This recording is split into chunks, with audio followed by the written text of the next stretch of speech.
Okay, this one's a funny one. I laughed when I read it. Hey everybody, Logan here. So, according to Jim Ryan, we all know who he is, right? PlayStation guy. He says developers hate unanimously hate Xbox Game Pass. Unanimously. Everyone. All of them. That's a quote. Unanimously. Yep.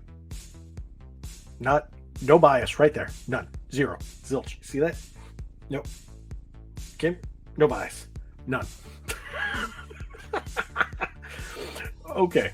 Let's get into the article. I had to, and I thought it was funny that lately I've been getting a lot of the news and stuff about the FTC case from Windows Central. This one I decided to take a look on Pure Xbox. I do a lot of my news going from there and a couple of other sites between Game Informer and Gadget, and depending on even some smaller sites, bounding into comics here and there. You got Push Square, but this one was funny that it came from Pure Xbox when we're talking about Jim Ryan. But let me just get into it. I just think it's kind of funny. So it says Jim Ryan, publishers unanimously do not like Xbox Game Pass. Well, the consumer, myself, you, what have you, have their opinions about it. Some like it, some don't. Some say it's worth it at times. Some say it's worth it at others. I'm in the camp right now that currently I don't think it's worth it, especially with this coming price hike. But when games like Starfield and Forza and whenever Perfect Dark or whatnot comes out in 18 plus months, yeah, we're looking at years. But once they start adding the exclusives that they promised, yeah, you still got your Halo, you still got your Redfall, you got some exclusives. But once the big ones come out, I definitely think it might be worth the money. But this article. So it's apparently value destructive. Look at that. I'm actually going to use that photo. I think that's funny. Look at that face. Look at that face. There have been a lot of positive success stories emerging from Xbox Game Pass service, such as Tango Gameworks' surprise release Hi-Fi Rush. Yeah, I forgot about that one. Earlier this year, but according to PlayStation boss Jim Ryan, publishers aren't big fans of the model at all. During his pre-recorded video deposition for the hearing between Microsoft versus FTC earlier today, Ryan claimed Xbox Game Pass was unprofitable, noting that he's, quote, talked to all the publishers, unquote, and they, quote, unanimously do not like Game Pass because it's value destructive, unquote. All right. Microsoft hasn't made me any more of a fan lately. They've done some bad decisions, some bad morality choices, some bad choices in my opinion.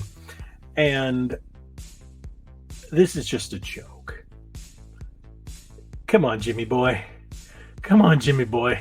You're wrong. You're straight up wrong. There wouldn't be hundreds of games, 100 plus games currently on Game Pass, with hundreds cycling in and out over the years that we've added and more emerging. It helps a lot of small indie publishers get their games out there and into people's hands. We wouldn't have it if they hated it. It just doesn't make sense, Jimmy boy.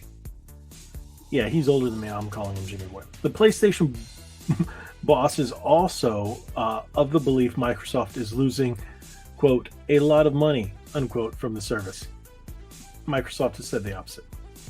This is basically the complete opposite of Microsoft's comments about the service since its launch, with Xbox boss Phil Spencer mentioning on multiple occasions in the past how the subscription model is more than sustainable and also has huge potential for growth in the future. That I do believe. I see what it is and how people are subscribing even with the bump. I've seen some polls and stuff. I didn't put one out myself, but I've seen some polls where people are going to continue to pay for it. Those who love it, love it. And then there's a number of people like myself who are middle of the road and, can take it or leave it depending on what's offered to us. So, without a doubt, Microsoft has said it multiple times, and I'll believe it on this one. They've said it multiple times. Like I said, without a doubt, they've said it. They make money on it. If they didn't make money on it, they wouldn't be pushing it so hard.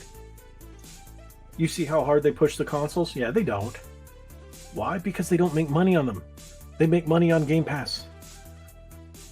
Big name publishers like EA and Ubisoft have also joined the service, offering a large range of their catalog. And there's also been a number of indie success stories via Game Pass, with Xbox highlighting how many creators have returned to the service with follow-up releases. Where the market has changed is seemingly in base game sales. Players within the Xbox ecosystem commonly opt out to play games on Game Pass instead of actually purchasing them. That's true. I've done that. Microsoft also releases all of its new games day one on the service, encouraging players to stay subscribed. It makes sense. The part of that doesn't is they're not really releasing too many first-party games. So, but yes, they are doing it without a doubt. And there are a lot of people that have started to hate on me because of my, honesty, how blunt I am towards Microsoft, where my fanboyisms have all vanished. So I'm no longer fanboy in any certain way. And, again, I bring him up because Alex has known me for the longest, my buddy. You guys know him. Oh, no, it's Alex. He's known me for a while. And he knows that I used to be the biggest Xbox fanboy. Not anymore.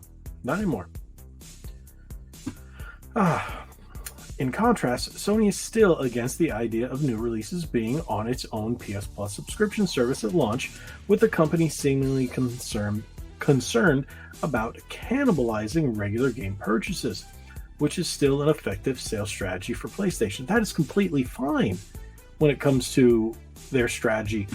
All three companies, Nintendo, Microsoft, and Sony, all have different strategies. And that's completely fine. Three different companies doing things three different ways.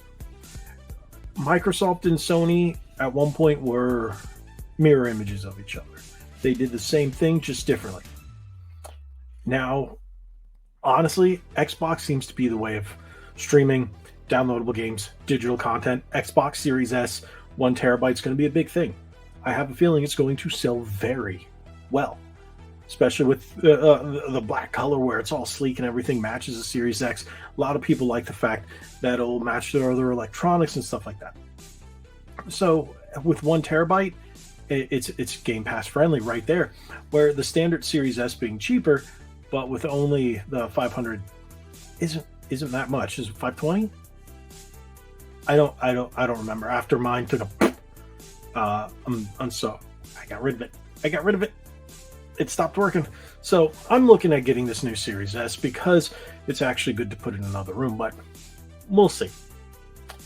Yeah, because I'm probably going to do an unboxing and all that, but that's neither here nor there. Sony is focusing on physical releases for their big games. They're day one. They want you to buy it physically or digitally, but not on their streaming service. And then later on, they put it on the streaming, like they did with Ratchet and Clank and then Spider-Man and so on and other titles, and then they move them to PC as well. So where Microsoft does a lot of that day and date, it comes to Game Pass and PC because that's the Microsoft ecosystem. Nintendo's Nintendo. Nintendo will Nintendo. And you either get it physical or digital depending on the game. And there it is. That's it. That's Nintendo. So Nintendo's still doing things a classic way, and I think that's fine too. But Jimmy boy, that's just a ridiculous statement. Whether or not my opinion has changed on Game Pass currently, I'm talking about right now as of recording, there isn't much of a value for me. The only game that I play and it's locked behind the Game Pass is Forza Horizon 5. And that's the only reason I'm like, oof, I totally forgot about that one. And I still love my Forza Horizon games. So I have Forza Horizon 4 physically, but I don't have 5 physically. I was always playing that via Game Pass, and I totally forgot about that one. So, but we've got Forza Motorsport coming out, which is Forza 8. I'm really looking forward to that, but I'm going to get that physically, and I stated why in other previous videos, and that's fine. Tell me what you guys think about this. Do you find this as funny as I do? PlayStation fanboys, I know you're going to be like, he's right. Facts are facts. There wouldn't be games on Game Pass. EA wouldn't be partnering with them. Ubisoft wouldn't be partnering with them if they hated it unanimously. Thank you guys so much for watching. If you haven't already, hit that subscribe button, hit that like button, share this video. Hopefully you enjoyed it. Make sure you turn that little bell on for notifications so you know when I put out new content, which is daily. And when we go live with our Ready to Start podcast, and now all of our other random streaming, which is now called Ready to Start Side Quest.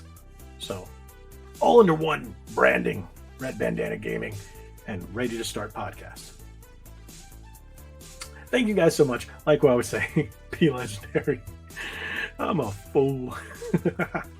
Thanks again.